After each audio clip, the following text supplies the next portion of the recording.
Healthy Ears Limited Annoyance is a two-pronged initiative.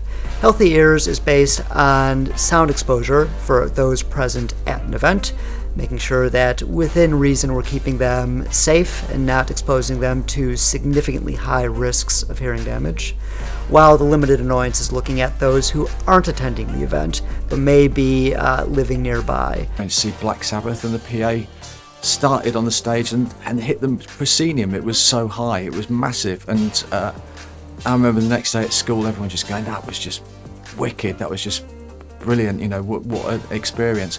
But being aware that it probably wasn't, now looking back, it probably wasn't the healthiest thing for my ears, especially young ears at that age. The aims of HELA are quite straightforward. It is raising awareness and knowledge within the industry for all key stakeholders. So we're not just talking about audio engineers, we're talking about anyone involved in a live event. That could be anyone from the lighting designer, to the person controlling the video system, to the bar staff, to the security guards.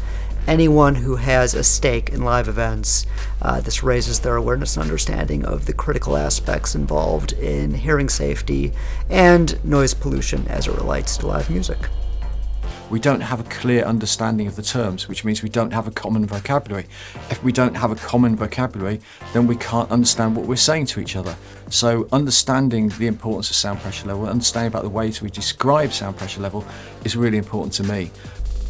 The impact that I believe and hope that this will have on the industry is that our working practices are based on evidence and solid fundamental research that underlies the whole thing. Without this, we're working on opinions and anecdotal evidence, which causes the varied practice we see nowadays, which in some cases can be unsafe to the audience and unuseful and annoying to the local community. I learned so much from doing the HELA training about my colleagues' work, about audiology, about sound management. So I learned a lot from doing it, and even just the core version, which is just a simple, takes about 45 minutes, is going to give you lots of really valuable knowledge, and hopefully will sort of improve the quality of your work experience. I think if we can get enough people to do this, if we can get the knowledge, disseminating the knowledge well, then we can improve working conditions, I think, which is a really good goal. Since the launch last year, and last March on World Hearing Day, it's been wonderful to see all these organizations and people come out, many of whom I've never met in my life, and just champion HELA without much convincing, saying, yes, this all makes sense, I'm all for it. I see the impact that this can have on the industry, and it's a positive impact. So from everywhere from Peru to Norway to France to Germany to the US, it's just been wonderful seeing all the people coming out supporting this with essentially no people saying that this is a bad thing to do. I think everyone I've spoken to is broadly on board with this.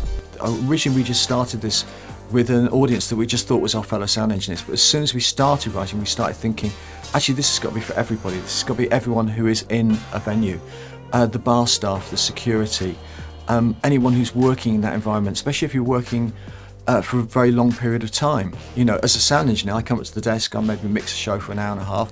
The DJ may be playing for 3 or 4 hours. The bar staff may be there for a 5 or 6 hour shift, and it's really important to understand the implications of that and to see everything in context. So taking this kind of holistic overview of our industry and having knowledge about many different aspects of it, I think is really important.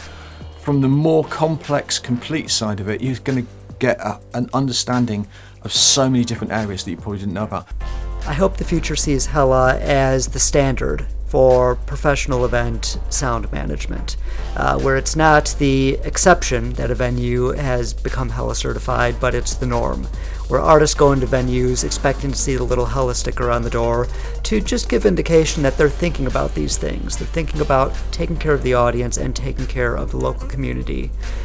We're going to give you the knowledge so that you can make the decisions you want to make, but at least you can do it from a position of authority, where you understand the implications, you understand a lot more about how sound pressure affects people, what the different environments that we work in, how they can seriously change the way that we hear in a particular space. So looking, and I keep using this word holistic, looking at that everything, the 360 is really important, and that's one of the things we try to capture with the HELA training, which is why we've got experts from so many different fields. So hopefully by bringing that knowledge together and bringing those fields together, we can make a positive impact.